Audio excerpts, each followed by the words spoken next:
അത് ശരി. മദ്യം ആരോഗ്യത്തിന് ഹാനികരം. ഉടനെ അടിച്ചിട്ടുണ്ട് ഇവളന്മാരിത് പറയല്ലേ.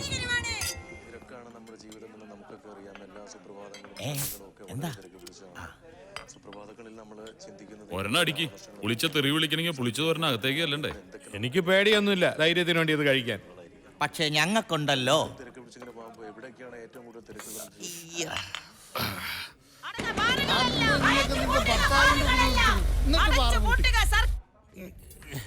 കടം കയറി മുടിഞ്ഞപ്പോഴും ആരുടെ മുന്നിലും തലകുലിൽ നിന്നിട്ടില്ല ഈ അയ്യപ്പൻ പിള്ള.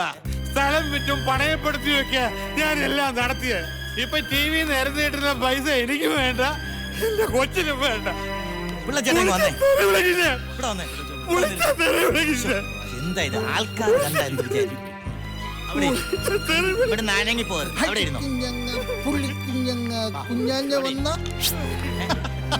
പറ്റൂക്കെടുത്ത് വെക്കട്ടോ. ഏതോ കൂടിയനം എന്നാ വിളിക്കണോ? എടോ വിളിക്കാൻ. രാവിലെ 6:30 വായിന്ന് തെറിയാക്കാൻ പറ്റുമെന്ന് വിചാരിച്ച് ടെൻഷൻ അടിച്ച് നടക്കുവായിരുന്നു ഞാൻ. വിളിക്കണോ? എടോ വിളിക്കാൻ. ഹലോ ഹലോ ഹലോ, എന്താ പ്രശ്നം? എന്താ പ്രശ്നം? തെറി വിളിക്കാൻ പറയണോ? തെറി വിളിക്കാൻ. അല്ല പിന്നെ കൊള്ളായിരുന്നു, പക്ഷെ സ്വല്പ സ്റ്റാൻഡേർഡ് ആക്കി. വിട്ടുപോയ പോയ പോ വിളിച്ച പോവാൻ നോക്കാം.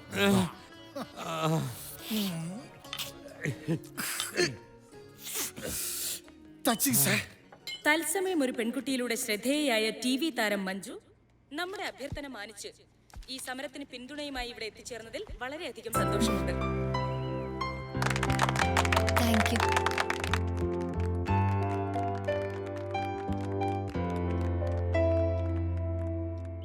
ഇനി ഞാൻ ഒരു പാട്ട് പാടാവേ, ശ്രദ്ധിച്ചേക്കാം. പുളിച്ച മാങ്ങ പറിച്ചു തിന്നു, പുളിച്ച തെറിക്ക്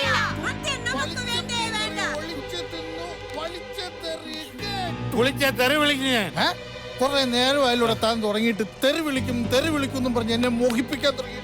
വിളിക്കണോ? എടോ എന്റെ തന്തയ്ക്ക് വിളിക്കാൻ. പിന്നെയല്ല ആ ചാനലുകാര് തത്സമയം ഒരു പെൺകുട്ടി ഊട്ടിക്ക് ഞാൻ എന്റെ അനുവാദം ഇല്ലെങ്കിൽ ഒരു ഷോയും നടത്താൻ സമ്മതിക്കില്ല. അങ്ങനെ ചാനൽ ഞാൻ പൂട്ടിക്കും. ഞാനൊരു കാര്യം പറഞ്ഞേക്കാം. എന്നെ താൻ തെറി വിളിച്ചു, വേണമെങ്കിൽ ഒന്ന് പൊട്ടിച്ചു. പക്ഷെ മഞ്ജു കൊച്ചിന്റെ ഷോയെ പറ്റി എന്തെങ്കിലും പറഞ്ഞാലുണ്ടല്ലോ, താനല്ല തന്റെ അപ്പൂപ്പൻ വിചാരിച്ചാലും മഞ്ജു കൊച്ചിന്റെ ഷോ നിർത്താൻ പറ്റത്തില്ല. താൻ ആരോട്? അല്ല താൻ ആരോട്? ഞാൻ അവളുടെ തന്തയാ.